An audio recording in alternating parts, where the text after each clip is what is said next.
අද මොකක් කර විශේෂ දවසක්ද? ඈ? මොකක් කර විශේෂ දවසක්ද? මේක මගේ මේ කවුරුත් නෑනේ. මේක ගන්න මගේ කවුරුත් නෑ මේ හැබැයි. කවුරුත් නෑ? නෑ. මේකත් ගන්න. මේකත් ගන්න. ඊයන් බෑනේ ඉතින් ඇත්තටම මගේ මේ කවුරුත් නෑ. මම දන්න කෙනෙක්වත් නෑ මේ.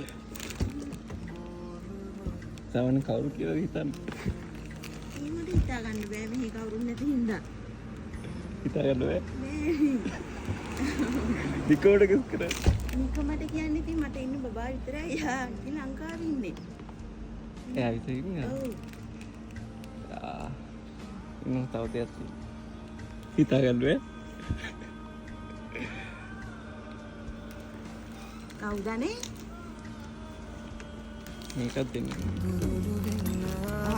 එයා තමයි.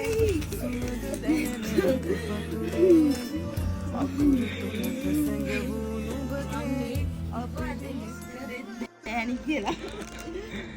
තාපොඩි මැසේජ් එකක් කොහොමද තියෙනවා. ඔයා හොයාගත්තේ ආව? Facebook එකේ. තව මැසේජ් එකක් තියෙනවා. ඒකත් ඔයාලට කියන්න කිව්වා. බරයිනේ. මම වැඩියන් ලෑස්තුනා විතරයි. හැපි බර්ත්ඩේ අම්මේ. පොඩි කාලේ ඉඳන්ම තාත්තගේ අඩුව දෙන්නේ නැතුව මාව බලාගත්තේ ඔයා. එදා ඉඳන් අද වෙනකන් කිසිම අඩුවක් නොකර දැන් උනත් දුර හිටියත් මට ඔයාව ඕන වෙන හැම තැනකදීම ඔයා මාත් එක්ක ඉන්නවා. මම හැම වෙලෙම හිතන්නේ ඔයාව රෙජිනක් වගේ තියලා ඔයාව හොඳින් බලා ගන්න. ඉක්මනට අපි දෙන්නට එක තැනක සතුටින් ඉන්න ලැබෙන්න කියලා. මම ඔයාට මැනකම් ආදරේ. අම්මේ. හැමදාම සතුටින් පරිස්සමෙන් ඉන්න. ඔයා එනකම් මම බලාගෙන ඉන්නවා. අම්මේ. ගොඩක් ආදරේ අම්මේ කියලා කියන්න කිව්වා. Thank you. හිතුවද? වේවද? මම ඉතින් ඉතින් ලංකාවේ තාම පොඩිනේ. මම දැන් කොහොමරි සති 3-4ක ඉඳන් මට කතා කරලා කිව්වා.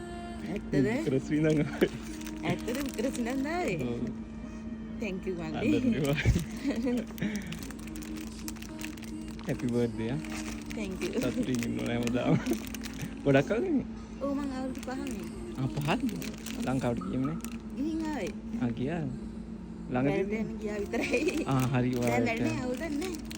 මේ හරි එහෙනම් මම යන්න ඕ කේක් එක හරි. Thank you වෙනම්. හරි යනවා බුස්සන්නයි